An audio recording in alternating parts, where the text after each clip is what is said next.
Power 104.7. Rise and shine, St. Paul. Start your day the Power Way. The Wake Up on Power 104.7 FM. Monday through Friday from 8 to 10. Let's go. Let's go.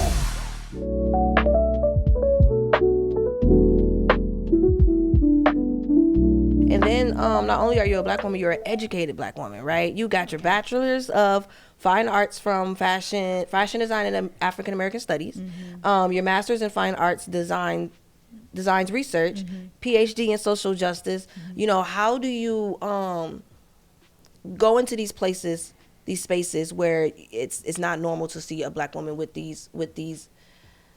this high standard of education, right? And you having to come in and prove yourself. How do you go into these rooms and still have your head held high and be like, I deserve to be here and I'm just as smart as everybody else in this room? Yeah. I think it is kind of normal actually to see black women of all people. I mean, we're the most highly educated group of people. So I do think it is like a little bit more normalized. However, what I think you're talking about is the respect that we still don't get. Yeah, exactly. Even in having all of the degrees and all of the, accomplishments that we have. And I think it is a constant fight. It is not easy being black in this world, and it is definitely not easy being at that intersection of being a black woman. And so I think I'm constantly in battle with institutions that I work for. I'm constantly in battle with trying to get the support or the financial, support that I need for the businesses that I own. I think that there is often people who do not trust my ability and my team's ability just because I'm walking in as a black woman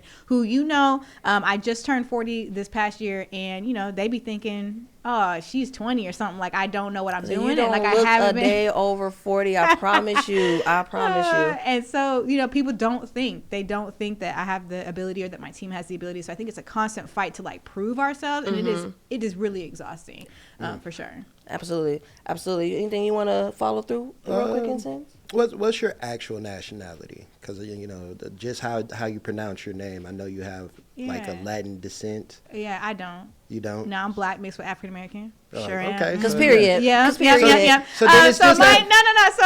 It's cool because my family is Army. They were all in the Army. Okay. And so when I was born, we were stationed in Panama. Okay, so that's why. Okay. Yeah. All right. Okay, I was wondering if you had a little bit of there too, because when she said her name, I'm like, I can't do that. I can't do that. That also lets us know that like just that black magic in all of us, like we're not just stationed in one place, so that makes it actually pretty cool. Yeah. So did you live Panama to a certain age? I was only in Panama for a couple of years. I don't even remember Panama. I visited Panama since, but I don't even remember it. I was raised in the South. I was raised in Texas. Oh, nice. Which area? In Central Texas, so Killeen, right in between Austin and Waco, and then schooling was, of course, in the Dallas area. So. Okay. And what age did you move to Minnesota? I moved here in 2016. Okay. And I moved to Duluth, actually. Okay. And I got Duluth on here to talk about too. So a huge culture shock and difference, correct? Yes, for sure, because there's not a lot of black people at all. And it's just like the first place I've been. I mean, I lived in Germany as well, and I feel like there was even more, I think because I was on base, it was even more black and brown people there. But in Duluth, that was wild. Yeah, yeah. So, okay. So let's talk about Duluth a little bit. With you being, standing for anti-racism, black femininity, all those things, right? Please forgive me for not having the names in my head, but the black men that were lynched in Duluth, right? They have the Clayton memorial. Jackson McGee. Yes. Do you feel like Duluth is a place that, even though there's a memorial up there and everything, do you feel like the people of Duluth respect black people in a way and understand the history of what happened up there? Or do you feel like it's one of those, like we get in America all the time, get over it situations? Or have you experienced any racism while you were in Duluth? I experience racism every day. And definitely in Duluth. I think there is a subset of people who are really, like, they really want to recognize the history of what happened in Duluth. There are people who live in Duluth who don't even understand that happened, like that the lynching happened in 1920. One of the ones that have postcards being, you know, mailed out and sent out, you know, having these pictures of these men and having these white folks smiling at this lynching. And so I think there's a ton of people who don't really even know that history. But I think that just because of these small percentages, like when I moved there, I don't know what the percentage is now, but when I moved there, it said 1.9% black. And I thought to myself, wow, there's no place that, because I've lived in so many places. So I'm like, there's no place that has only 1.9% black people. Like that's crazy. But it's very true. And I think that because there is such a small percentage of black people, it is very easy to dismiss our histories, dismiss, you know, the oppression that we face. And, you know, I think that black folks need a lot of support, not just in Duluth, but in the state. You know, this is the second most racist state for black people to live. We have the highest disparities next to Wisconsin. So, yeah, I definitely felt that when I was in Duluth for sure. Wow, interesting. Yeah, the North ain't the North for what they thought it was. It's definitely one of those ones where, like, until you come here and you see it for yourself, like, the Minnesota nice is not really nice. No. Low key. No. It's a cover up. Absolutely. Yeah. But, you know, like, even for us and just our culture of, you know, recognizing that kind of history and stuff like that, a lot of us just honestly get whitewashed.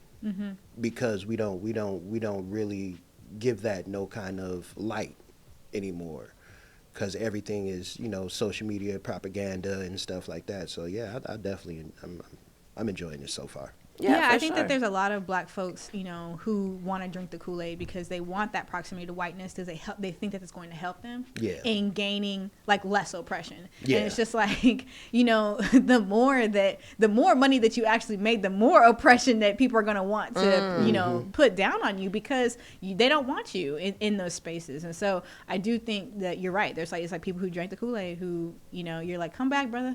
Yeah. Come on back, you know. Put the Kool-Aid down, pick the water up, bro. Pick the actual water up. Yeah. So you were a part of the NAACP out there in Duluth, though. Please let us know how'd you got into that, why you got into it, and the impact that you felt you left. Yeah. So when I first moved to Duluth, I was wondering where the black people were. And I think it was like literally, I might have got there on a Monday. The NAACP meeting was that next Sunday. And I was there because I was like, I gotta find people. And it was like probably the most, I mean, I don't think I'm like super an introvert, but it was probably the most extroverted that I have ever been, because like any black person I saw in the grocery store or walking down the street, like I was like, you know, who are you? Like, you know, please tell me your name. Like, how do I connect with you? Like, connect with more people. And so the NAACP was a way for me to be able to do that. I think, you know, before I moved to Minnesota, I was doing like anti-racist black feminist work. I wasn't calling it that. I did not have that vocabulary. And so when I was a part of the NAACP, I think that really like sort of activated my activist, like, you know, tools and, you know, ways that I could, you know, be in community and organize. And so, yeah, I joined the organization, and through that met a whole bunch of other folks and a whole bunch of other white folks who were down for, you know, abolition and, you know, really holding our governments and, you know, policymakers accountable. And so, I grew the organization from when I started, it was 50 people. And when I left, we had like over 300. So really just trying to get folks like coming together and unified in one space under one like mission and goal, which is like to see black people thrive. Absolutely. So I introduced you as professor, illustrator, creative director. But if someone was to ask you yourself, like who are you? How would you normally introduce yourself? Dang, there's some deep questions. I wish I had therapy this past week to go through all that. I think I am a problem solver. I think that, you know, besides my identities being black, being a woman, being queer, being someone who is very resilient, who is a survivor of domestic violence, like I hold a lot within my bones, and I am a very proud woman who will use the power of my ancestors to accomplish the mission that I know I'm set out to do. I know that like even right now I have accomplished quite a bit, and I know that I'm not done. And so I think I'm a dreamer. When I think about being an abolitionist, it's not about just like destroying the system that is violent towards our people. It is about recreating, reimagining, and dreaming about a new one. And so what does safety look like for us? What does creativity, what is telling our own story? If we actually had, the ability to hold and tell our own narratives, what does that look like? And so when I think about, being, an abolitionist, like those are some of the things that I would describe myself as a dreamer, a problem solver, someone who is, constantly looking for the freedom and liberation for our people. I love that. So when did art correlate with how you stand on Black issues? This is a good question. I grew up like a lot of Black nerds. I was into anime. And anime guy right here. Dragon Ball Z was like the gateway. I was gonna say that's bare minimum. Yeah, it was the gateway. No, for me it was Sailor Moon. No, of course. Sailor Moon. If I'm gonna be a woman like Sailor Moon, I'm sorry. Sailor Moon could totally destroy anybody in the Dragon Ball Z universe. She was fired. I'll give you that one. Yeah, she is powerful. She is powerful. I can't lie. I was one of those fans. Okay, period. And so I was like really into anime, and so like a lot of us blurs, I would draw. I would draw the characters. I like that word, blurs. And then Black nerds. Yeah. And so I would draw the characters, and then I would make my own characters. And I wouldn't necessarily create a story behind them, but I was like really into creating like what powers they had, what weapons they used, what outfit they, all of that stuff. And so I would, that's how I started like really, really heavily drawing. I was always like a creative kid, but like that's when I really was like into like drawing these like characters, and then realizing like, I think I actually really like the fashion of it, and then kind of moving into that. I was also really into music as well. Like I played throughout my schooling, and went to college originally for music. Okay, nice. What instrument? Clarinet. Okay. I played the clarinet too, but it was like one of those, like I had to do it to get a grade in band. Yeah. Really? I know how to play Three Blind Mice, One Little, Two Little, Three Little. That's the only song I know how to play. Oh, Lord Jesus. Unfortunately for me, I'm chaos, so give me percussion all day. Period. I was in winter drum line. I played top bass. Okay. But and I was drum major at my high school band. I was like really into music, and then I got to college, and I was like, I'm not really into this. Okay. So then went back to that love of like drawing and stuff, and then majored in fashion. But beautiful. I love that. Okay, so you got a few art exhibits out there, because we're talking about art, we're talking about fashion and all that. We got Umbra, Stop Killing Black People, and Resist and Reclaim. Tell us each of those art exhibits and what was the inspiration behind those. Yeah, so Umbra was my first solo exhibition, and that happened in Duluth in 2019. And I really got to use illustration and printing and like sort of these tactile pieces throughout the exhibition to talk about the intersections of being Black, of being a woman, and being raised, in a lower class. And so really being able to use my abilities as like a visual storyteller to be able to talk about, those issues, hoping to find other Black women, especially who were living in Duluth, to be able to relate with some of those intersections was like really, really beautiful. And so in that exhibition, I designed it in a way where Black women would kind of go through the exhibition in a different way than everyone else. And in the exhibition, I call it everybody else. And so it was like, Black women, here's this zine that I created for you to like walk through the exhibition with it, and it had like places for like Black women to like fill in and write in, and all these things.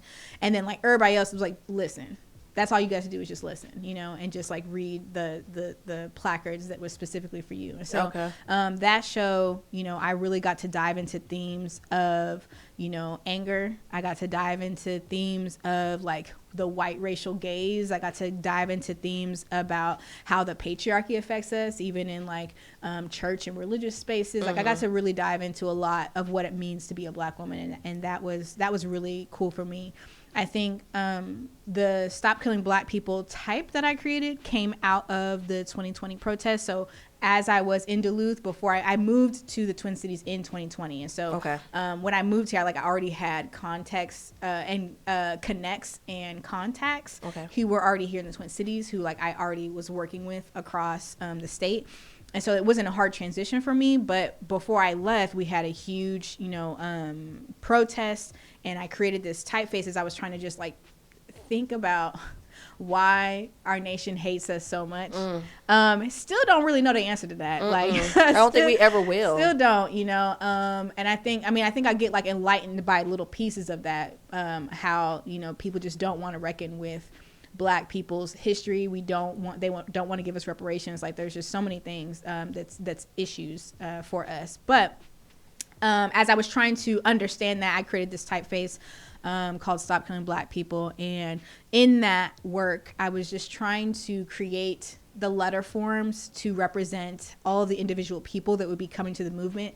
Oftentimes, like, in movement spaces and in organizing spaces, there's a lot of like, what's your degree, where you come from, before you can even step into the work. And while I know that trust needs to be built, I think there is, like, I don't know, the same sort of like white supremacist like blockades that will come up for you not to be given an opportunity. I think that also happens in our organizing spaces and needs to be really reckoned with. But I was trying to create type that was like, all of us are coming to organizing or to activism in our own ways. We all have our own healing journeys. We all have our own traumas. We all have our own experiences. And all of that is still going to be able to come together and create a message that everybody can be unified with, but we all going to look a little funky. And so that's what the letter forms themselves represent. And that sort of, it didn't get birthed into an exhibition necessarily, but continues to be used, like, even for like the Free Palestine movements, even for Abolish ICE movements. All of these, all of the type is being used for, you know, movements that are, of course, intersected with Black liberation. Resist and Reclaim is not far from that. So like the title of that show, we did use the Stop Killing Black People lettering. And with that show, I brought together 20 Indigenous and Black femme and women artists to create their own sort of visual representation or narrative of what it means to have that intersection of Black liberation and Indigenous sovereignty. And so really being able to work with my co-curator, Jessica Garcia Fritz, at the university, and being able to, you know, speak to the themes of that intersect our movements, like the American Indian movement that AIM, which is like kind of making a resurgence right now, even in this Abolish ICE stuff that's happening. Being able to talk to folks about like femininity and womanhood. There was a lot of themes around mothering, and not just mothering like actual children, but mothering like the movement and mothering, each other even. And so like that whole process was a really amazing one. Being able to screen print, I screen printed all of the jackets. There were secondhand denim jackets, and I sent them to the artists, and then they got to like add, beautiful work like indigenous beadwork and, things that like some people ended up not even having jackets at all because they cut them up and, made vests or, life jackets and things like that. And so it was really cool to see how, to explore more of these themes around Black liberation and femininity in these works. And so I hope my next work, is going to just continue in that theme and just dive even deeper into what it means to be Black, what it means to be a woman, what it means to be queer, what it means to be an abolitionist in this context. Okay, beautiful. Yeah. So you said you moved to the Twin Cities 2020. So this was all around the George Floyd time, COVID and all of that. Yeah. How active were you during the protesting and all of that? Were you one of those ones that was out there daily, really fighting for it, or were you kind of more behind the scenes helping? No, I'm definitely one of those people who's gonna be out there, with a megaphone screaming in somebody's face. And I do think that, like, Black women, we often lead, these movements, and so I don't think that is unheard of for that to happen. But I do find myself being activated to be in front in that way.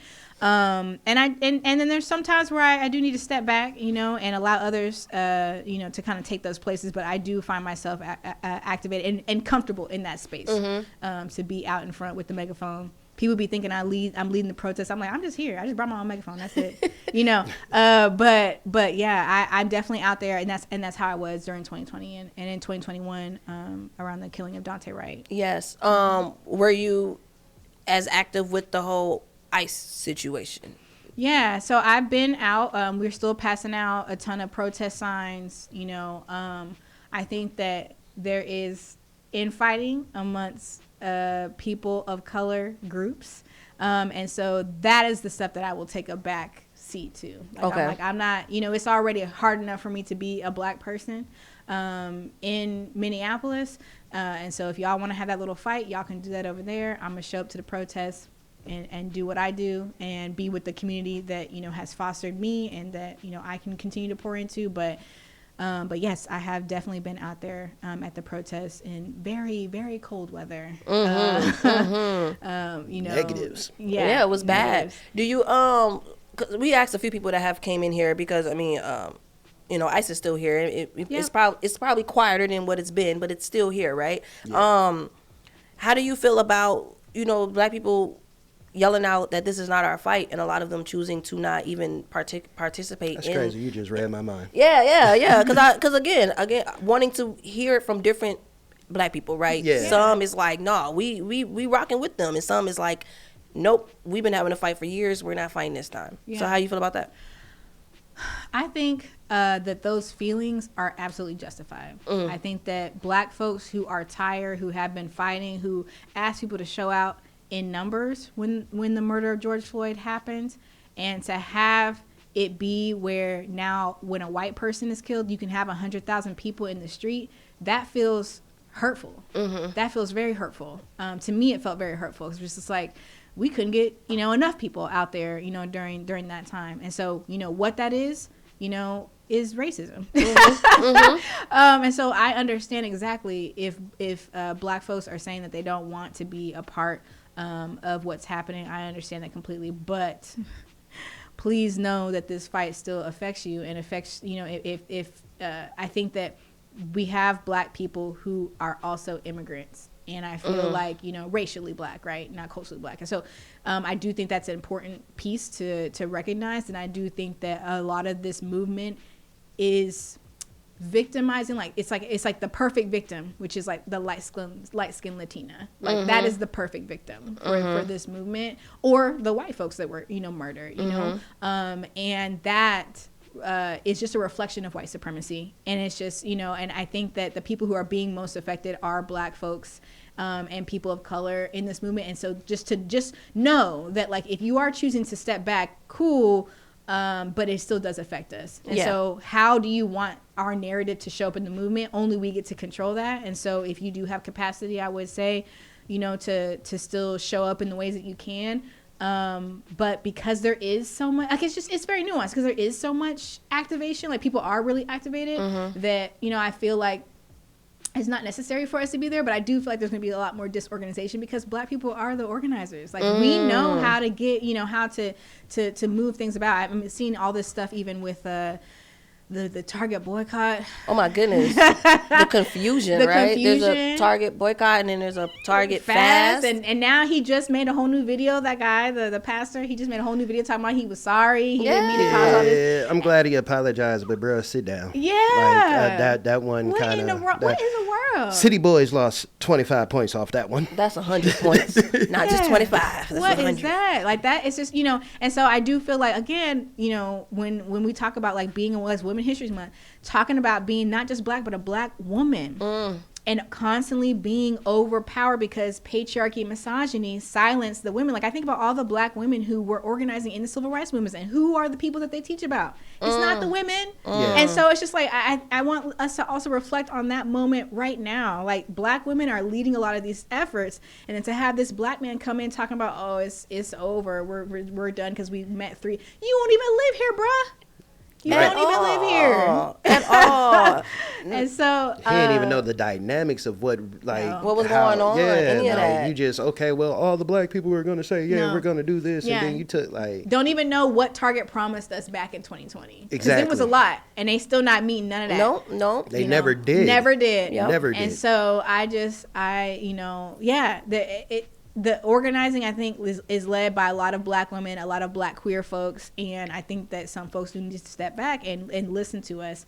And I think about also, like, even in this Abolish ICE moment, how it's really died down. I mean, that 100,000 people that came for the first protest, and then all the stuff that was happening with the second protest, and how I feel like a lot of groups, because it was like black led, that second one, I feel like a lot of folks were like, should we support it? And it's just like, so now y'all questioning the support because it's led by black and by black people and black immigrants. Okay.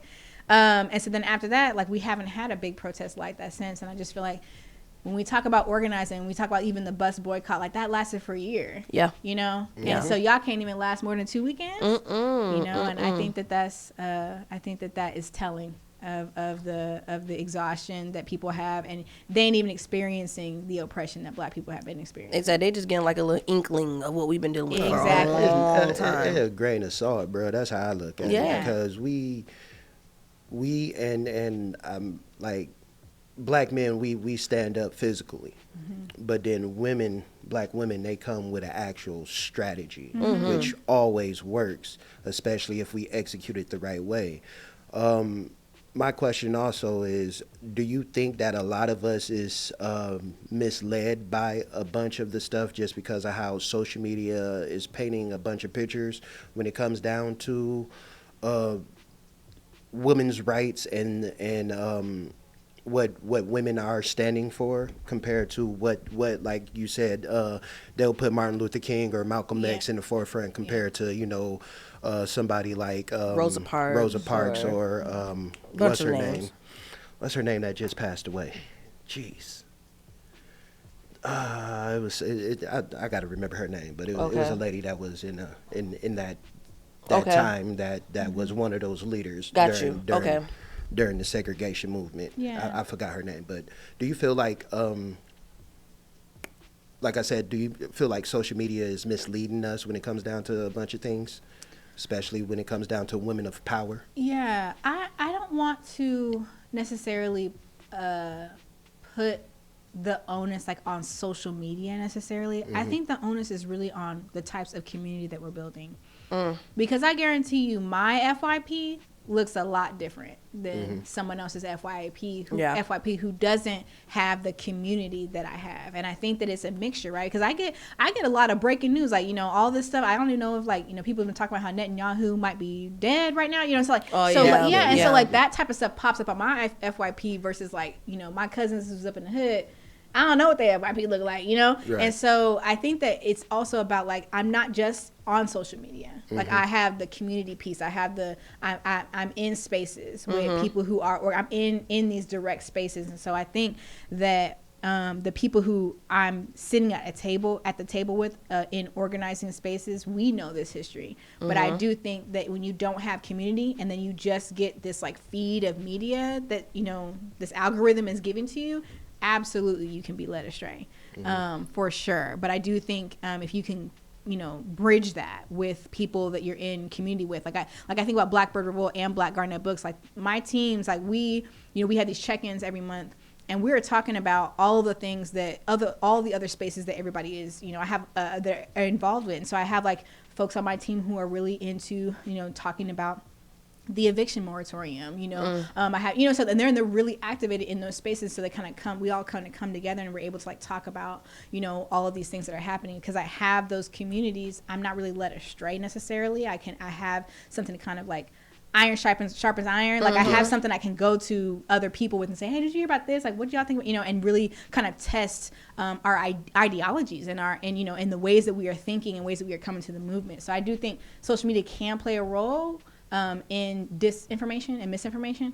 But I think if you have a community, then you can kind of, like, sharpen that. Absolutely. The time is now 9:55, y'all. We are going to go ahead and end the show very shortly. But before we do, I have a question for you. Yeah. Because we were talking about Target. So have you completely canceled out Target? Like, when the boycott started, you was like, nope, done. When the boycott started, I was definitely done. And I thought and I've been thinking to myself, like, since the boycott started, I'm like, man, I really had saved so much money. Because, you know, you go into Target, you think, you know, I'm about to get some deodorant. And you leave spending $250. Like, and so for sure, for me, the Target boycott, it started and it has never ended. I am continuing to not shop there. It is hard, trying to like figure out like, I wish I could go somewhere where I could get this and this and this and this. And so having to kind of make a couple more trips, extra trips to certain places. But honestly, I'm not sitting here grieving that loss in a way. I'm grieving the loss of like community members, right? And that to me weighs more than me having to get some Starbucks, whatever, and walking around Target.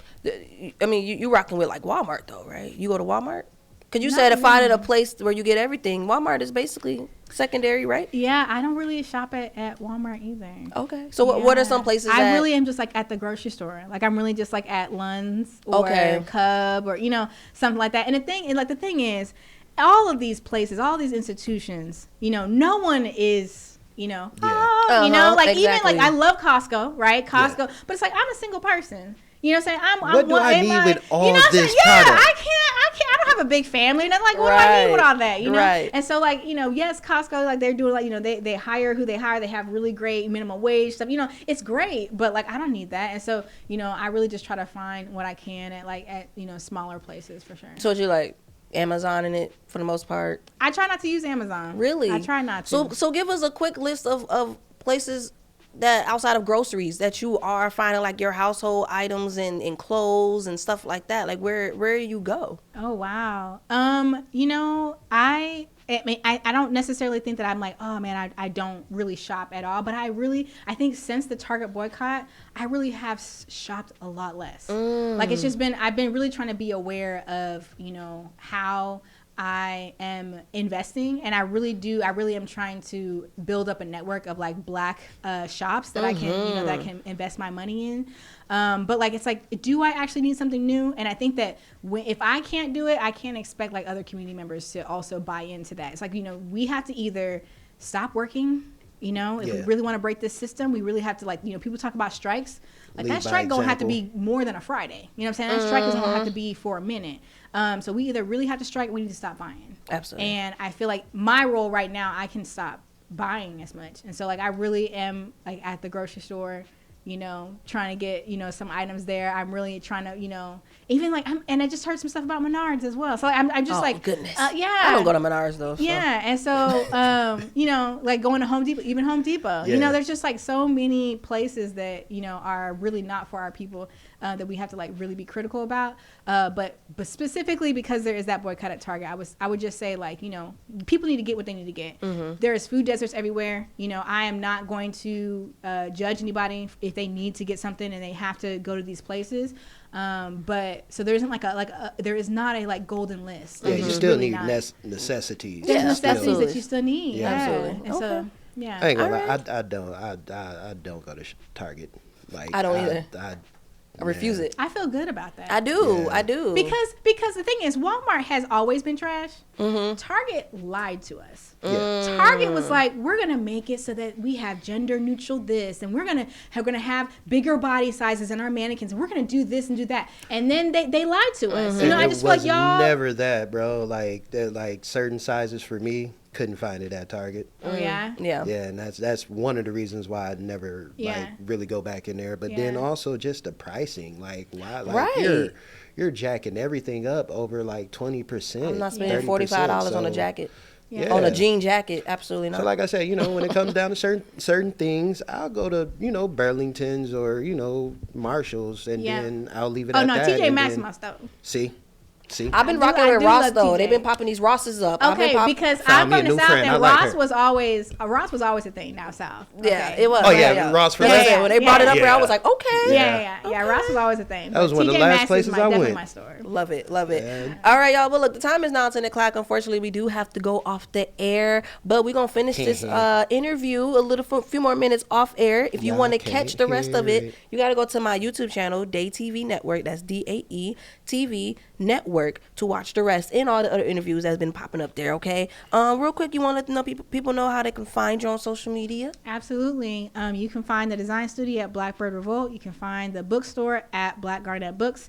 Black Garnet Books is in St. Paul, 1319 University Ave West. And Blackbird Revolt, we're open Monday through Thursday, 9 to 5. It's a co-working space as well for free. And that is downtown Minneapolis, 1128 Harmon Place, Suite 202. Love it. All right, y'all. We up out of here. Follow me, your girl, your host, all things _Dae. That's all things _DAE. And you can find me at RealDjIntenz across all social media platforms. And don't forget to follow Power 104.7 FM. Absolutely. Across all social media platforms. Don't forget to also go to the website, power1047.fm.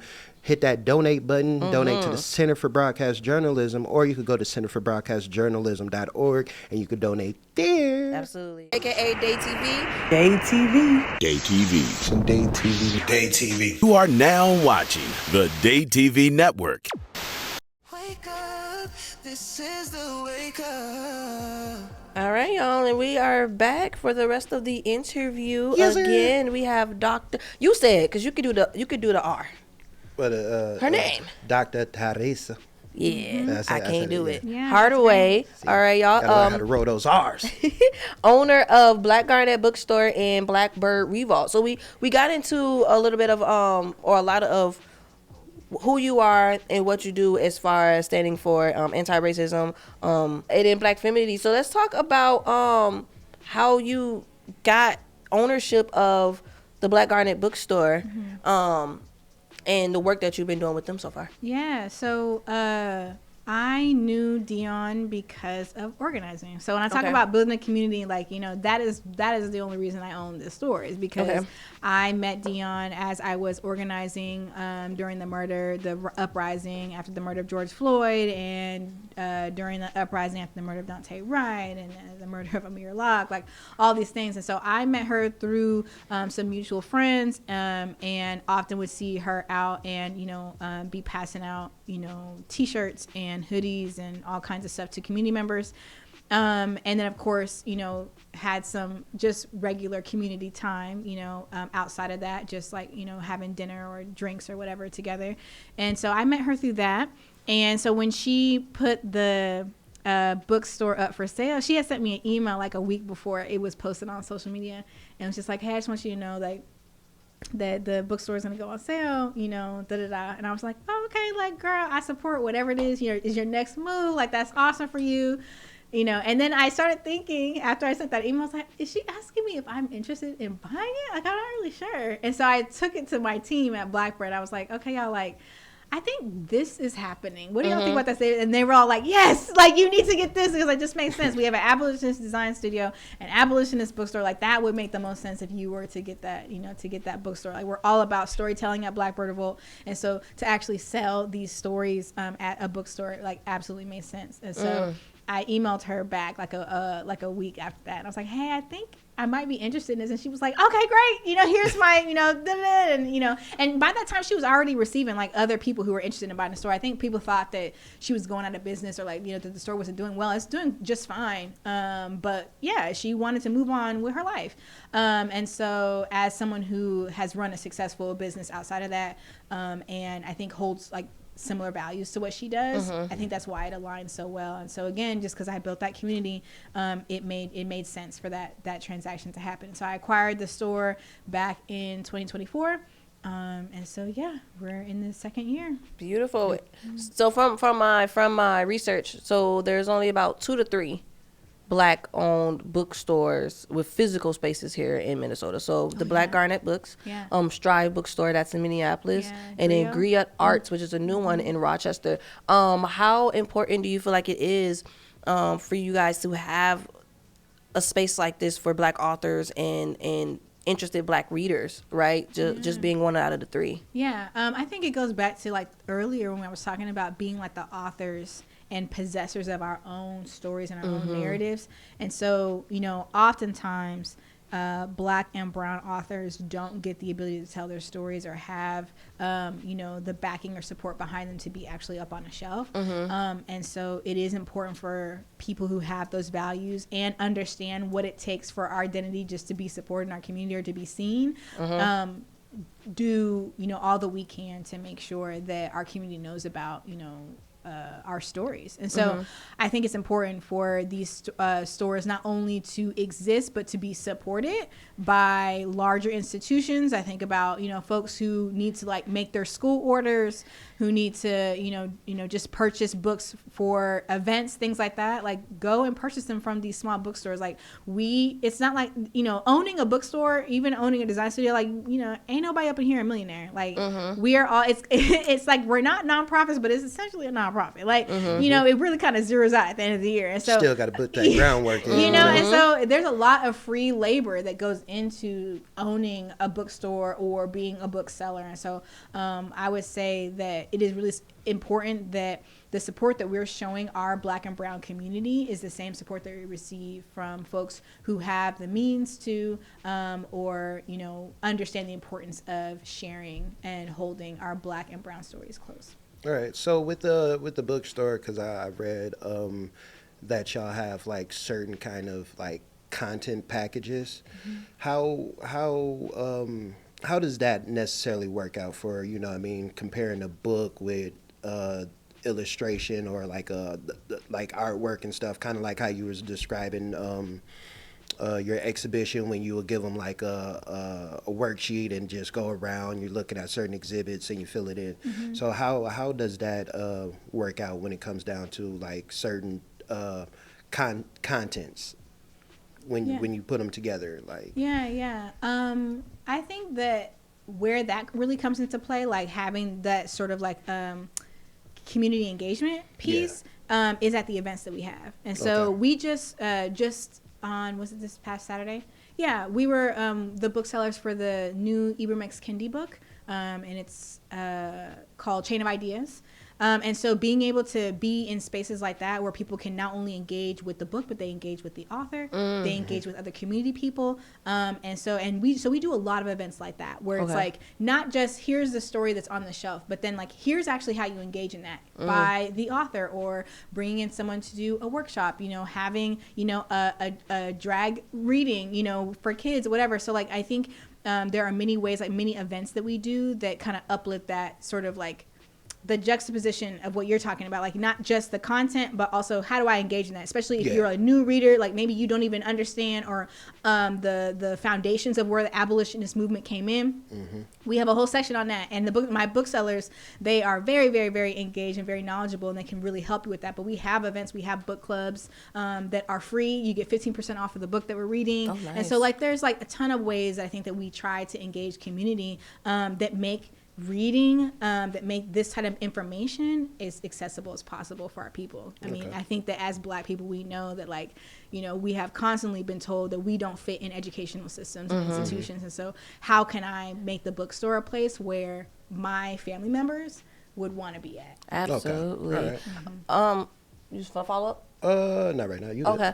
So places like Barnes and Nobles, right? These large chains, bookstores, whatever, they do these Black voice highlights, for Black History Month or Juneteenth or whatever, where they lift Black voices, on these tables or whatnot. How do you feel? Do you feel like they are highlighting all genres of Black books, or do you feel like it's the ones that they feel like are considered like safe, where they're probably not speaking too deep on certain civil rights situations or the way that Black people stand up for themselves, if that makes sense of what I'm asking? Yeah, it does make sense. I would need to see what that list looks like before I could make a comment on that. I absolutely believe that publishing in general wants to stay safe. Right. I'm working on my third book right now, and I even think about the publishers that I will be, tapping the shoulder of, and will they be comfortable talking about abolition in the way that I will be talking about it in this book? I think that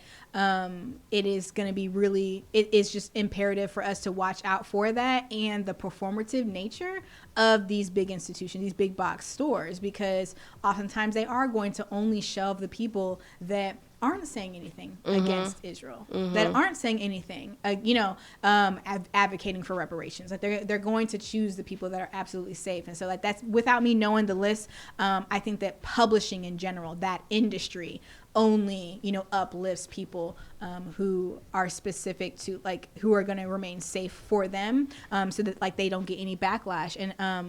And the thing is, being a Black person, I'm always gonna get backlash.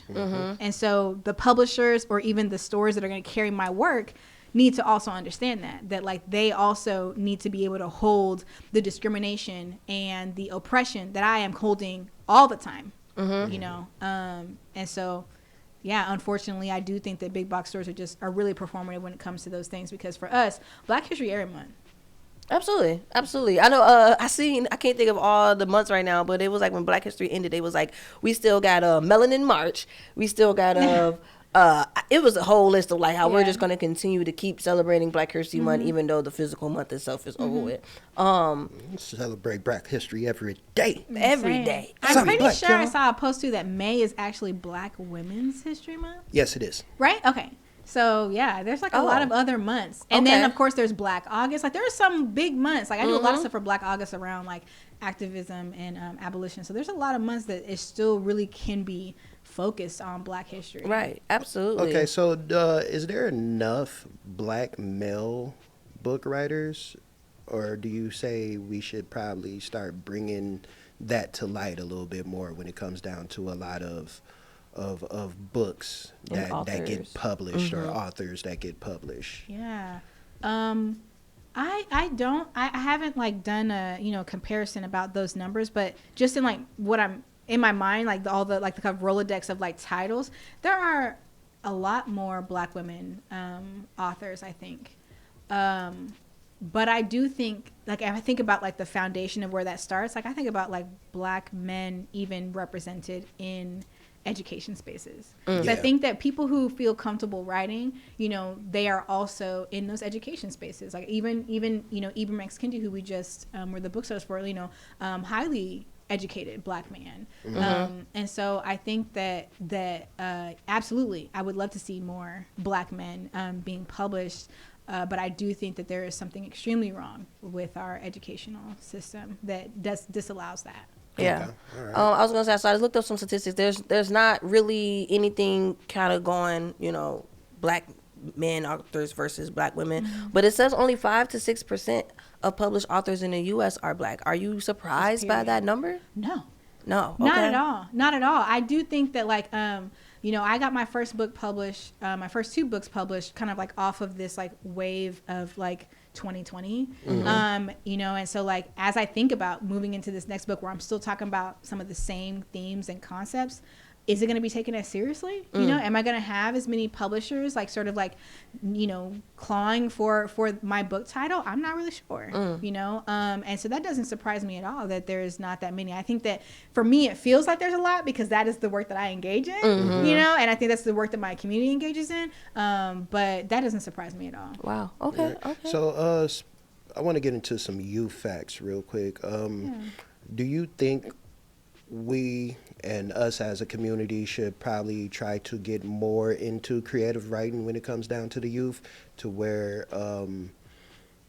we are able to see it from a different side compared to how we were when we grew up. We had more of the older adults do more of that explaining for us compared to you go sit down, you don't got nothing to say. Do you think we should what's probably stopping us is not having that creative space for younger youth, especially for our color? I definitely think so. I think that even being in the creative space that I'm in and, being somewhat successful in the areas that I am, I do think that my family was not down for what I was doing. They was like, art. you ain't gonna make no money. You gonna be broke. Like, you know, and I think that sort of mentality is instilled not just in black people, but like brown people, immigrant people. Like, you need to be a doctor or a lawyer. Like, you need to go and make that money. Or sports, you know? And so I think that that for sure, I think it is not just like the schools or the education system that plays into that. I think that our families play a big role in being like, if we are not liberated as black people, there's no way you can live or you can make a living in like kind of a liberated job. And I feel like creativity, you know, even having like a radio show, like talk, you know, like I think that you don't talk for a living.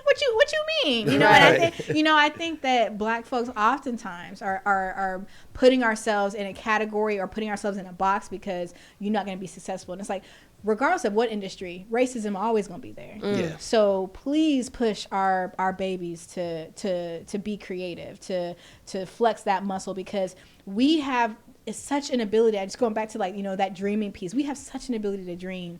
We have such an ability to think about a liberated world. Like, people ask us like, what does liberation look like? I feel like black people gonna have that answer. And if we can create a liberated world for black people, that affects all people. Yeah. And so I think that if we can create these, you know, beautiful creative stories. I'm just getting into creative, not writing, reading. I'm just getting into that. Like, I'm just, you know, getting into some books where it's like, oh, I'm not just reading about like this oppressive system. Like, I'm actually being able to like just read about, you know, this black girl who's living her life, you know, or like being romanced by a black man who, you know, whatever. And so I think that it's really important for black people to get in that headspace of being creative, using our creativity to dream up a world that isn't like the one we're living in. Absolutely. One more question on books, and then I do want to get into the Blackbird Revolt, right?